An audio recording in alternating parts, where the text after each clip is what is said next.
The money is in the retargeting. Hi, it's Bruno here. I help small e-commerce owners grow their business, make more sales, make more money with online marketing and advertising. And in this video, I'm going to talk about retargeting and why you are leaving a lot of money on the table if you're not making the best use of retargeting. Okay, so let's just go with a quick definition. So, what is retargeting? Um, Simple definition is retargeting is targeting again. So if it's someone that you targeted before with an ad, with a campaign, with an email, whatever, social media, and then you target them again with a new campaign, you are retargeting. And why would you do that, right? So if you think about it, everyone who visits your website or everyone who engages with you on social media, they're more interested than someone who'd never heard of you, right? So these people is what we call warm audiences, people who visited your site, follow you on social media, or liked your post, or something like that. They're a warm audience. Because they've heard about your brand before, they're not total strangers, so they're more likely to buy from you versus someone who's like the first time they're ever hearing your brand name, right? So retargeting basically means targeting the people who already interacted with your brand in any way, shape, or form. Visiting your site, engaging with social media, reading your emails, whatever, reading an article about you. Um, and the money is in the retargeting because if you think about it, when you're running, let's say, Facebook ads, and you're putting your ads in front of people who never heard of you before, and that's what we call cold audiences. Okay, so cold audiences is anyone who's a total stranger. So they've never heard about your brand before, never visited your site, never engaged with your social media profiles. Total strangers. They don't even know you exist in most cases. And that's obviously the vast majority of people. Unless you're a huge brand, then most people never heard of you if you're a small e-commerce. So these are the cold audiences. Now, eventually, you want to bring more cold audiences to your website, to your social media, so that they become warm audiences, okay? Because now they've heard of you, they've seen your products, they know what you're about, they know maybe the brand history, they follow you on social media, watch your stories or whatever it is. Now they're more likely to buy because they know, like, and trust you, right?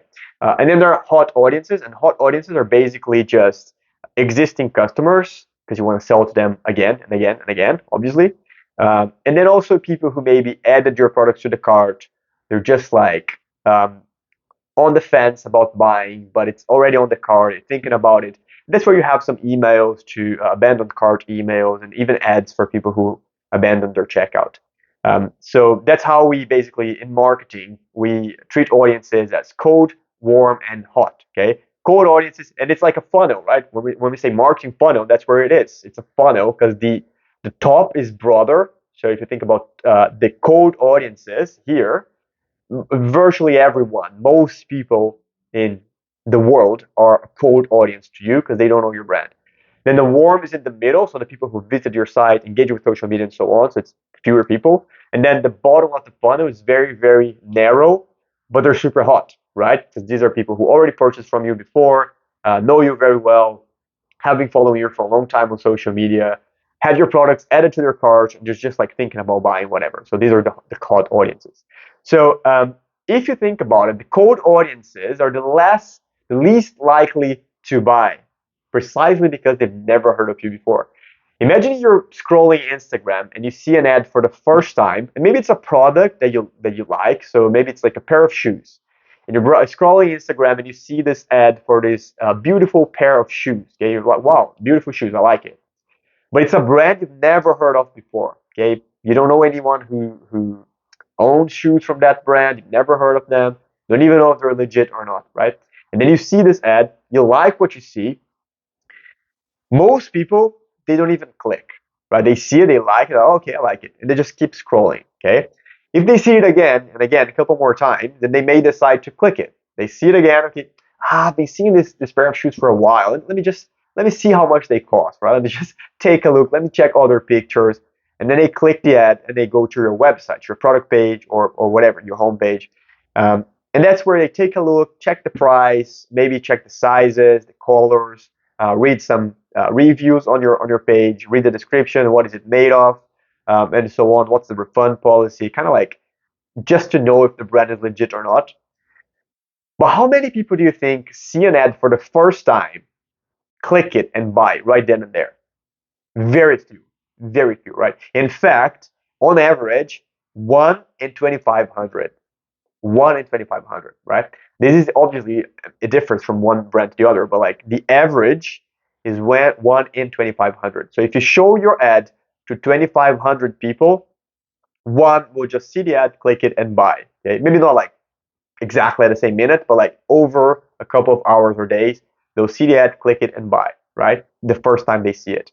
1 in 2,500. The problem is the other 2,499 people, 99%, basically more than 99%, 99.99, I think, are not going to just see your ad, click it, and buy.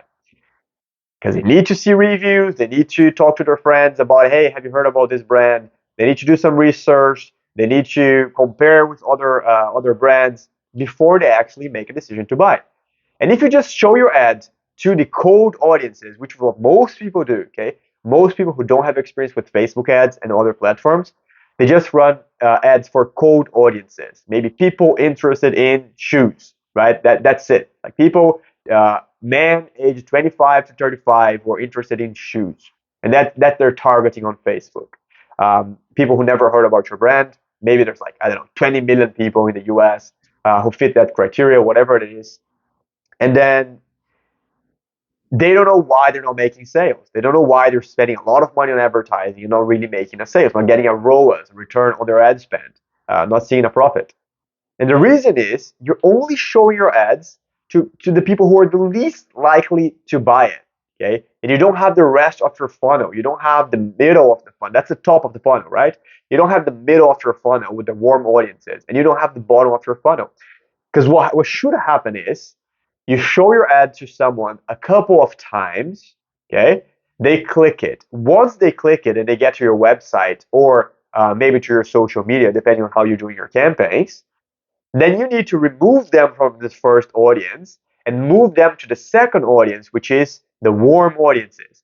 And in that middle of the funnel, that's where you need to show them the ads many, many more times. Different ads. Okay, you have different ads for the middle of the funnel, for the warm audiences. Because they've seen the product before, they like it, but now they want to know if they can really trust you, if they should really buy from you. And that's where you can talk about discounts, about guarantees, showing testimonials from other customers, reviews. Maybe you have lots of 5-star reviews. That's where you should talk about it. UGC, which is user-generated content. So maybe you have an influencer talking about your product. These types of ads should be ran on the middle of the funnel to warm audiences. People who have seen your ads before, have visited your site, or engaged with you on social media before, but they need more information. They need to be persuaded to make the purchase, right?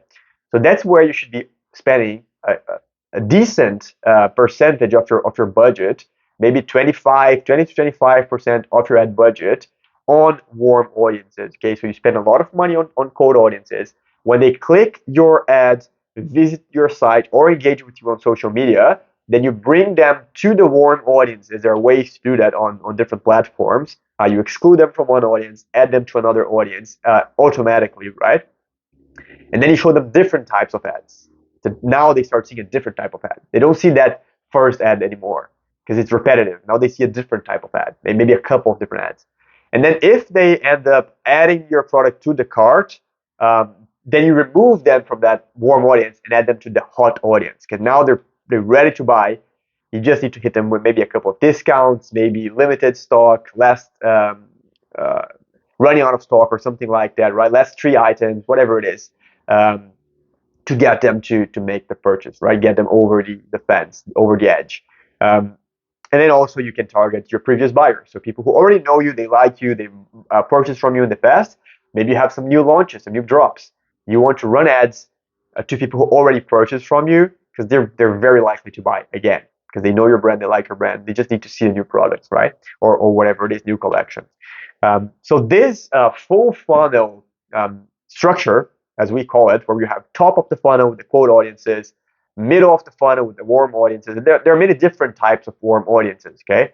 And then also the bottom of the funnel with the hot audiences.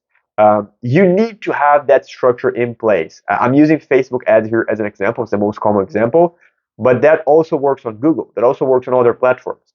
And you need to have that because if you're only targeting to the cold audiences, you're leaving a lot of money on the table. Okay, because again, you're selling to one out of 2,500. What about the other 2,499? Okay, because you're paying Facebook to show your ads to all these people. You're paying for it anyway, but then you're only selling to a very, very tiny percentage of your uh, audience. Okay, so that is the tip today.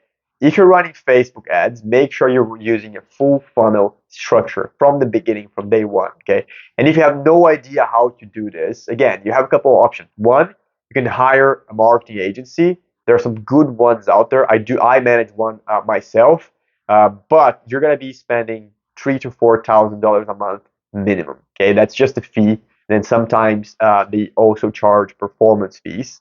Basically a percentage of the revenue that you get from the ads. So you will spend quite a bit of money, maybe like 30 to 50, $60,000 a year with an agency. Okay, if you're a small e-commerce brand, that can be a lot for some brands. So you can also hire a freelancer, which is cheaper. If you just go and hire a freelance marketer, you're going to be paying 1,500 to maybe 2,000 a month. So it's like half of what an agency would charge. But you get like way more like customized approach because maybe he doesn't have as many clients as an agency, so you really like get to jump on more calls with them, and they work more time of their day with your brand. Um, but again, can also be a bit expensive if you think about it. Like $2,000 a month is not like it's a lot of money, especially if you're just starting out for small.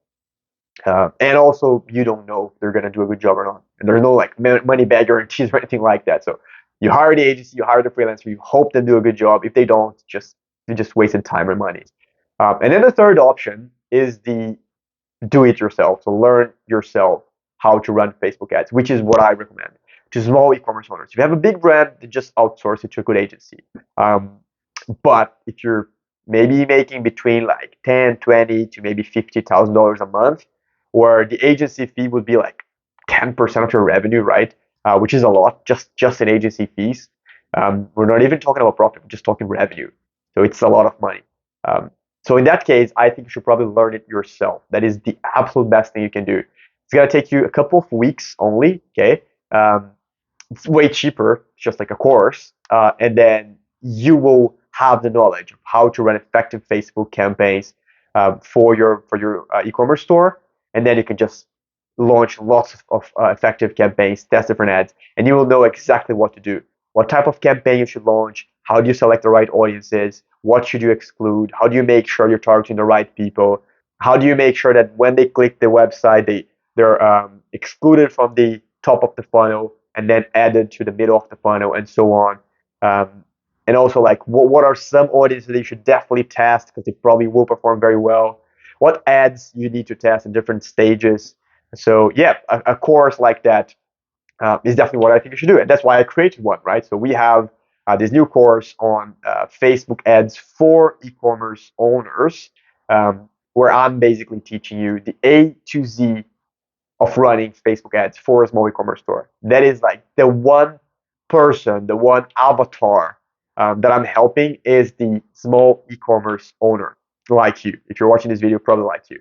So I'm teaching you exactly what you need to do from A to Z, even if you've never ran ads before in your life, how to go from zero to actively managing and running very effective campaigns for your brand. And it takes you like 20, 30 minutes a day to actively do it, right?